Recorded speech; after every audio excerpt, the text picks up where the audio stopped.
described that 90% of what we see here is not there. Maybe you can tell that again to us. Okay. And how that thought actually is an important part of this work. Yes. You can So, look to me. Yeah. So I can. Yeah. Yes. Yes. It talks about seeming or things that appear to be, because usually what we're looking at is not.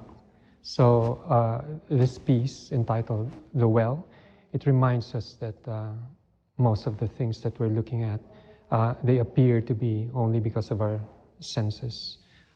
We've got a limited spectrum that we see in the light spectrum. We don't see gamma rays or ultraviolet rays. We don't see infrared. We just see the visible light, which is very small.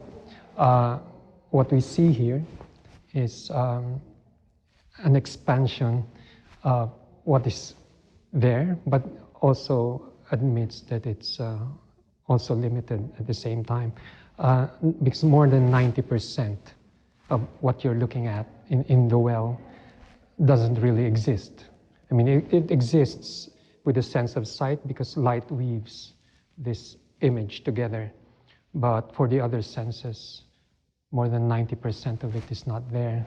It replicates more than a dozen times, and the light replicates more than 20 times also. Now, how does this thought, which is a beautiful one, relate to the subject of the exhibition, which is dealing with exile?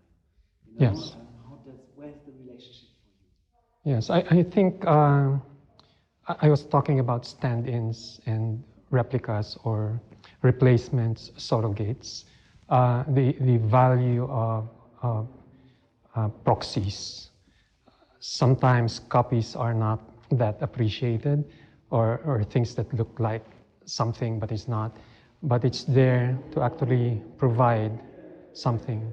It gives you a sort of a complete image, even though if it's not.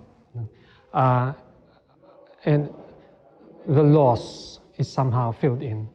So they are fillers to gaps, certain gaps that are not, that are there. So I've been interested in these things for quite a number of years now. I'm looking at actually impersonators and tribute acts, lookalikes. What is their importance? They become more important when there is a loss or a kind of an absence, and they fill in the gaps. And okay.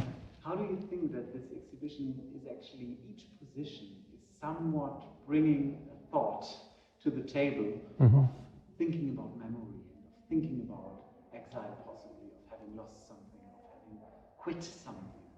Yeah. How do you think that this overall topic is present here in various rooms? Because when we're used to imagining something as whole, and then something is detached or taken away, I think about phantom limb cases, you know, the amputees who lost their limbs, and there's pain, there's still pain in the ghost limb. How do you deal with ghosts or memories? Why is there pain in a lost limb? So one of the therapies that was devised by some of the doctors was to place a mirror beside the existing limb, and the reflection would stand in or become a temporary replacement for the lost limb, and the patient has this sense of control, and it alleviates the pain, and later on helps in healing the phantom limb. So you have this process wherein you have to reflect on things that have been lost. And I think there's that kind of presence or concern in all of the works that are here in this exhibit. Absolutely. Yeah. This is why it's really so amazing to have them reunited here. Yes. Yes. Many, many thanks. Thank you. Great. Thank you very much. Brilliant. Thank you.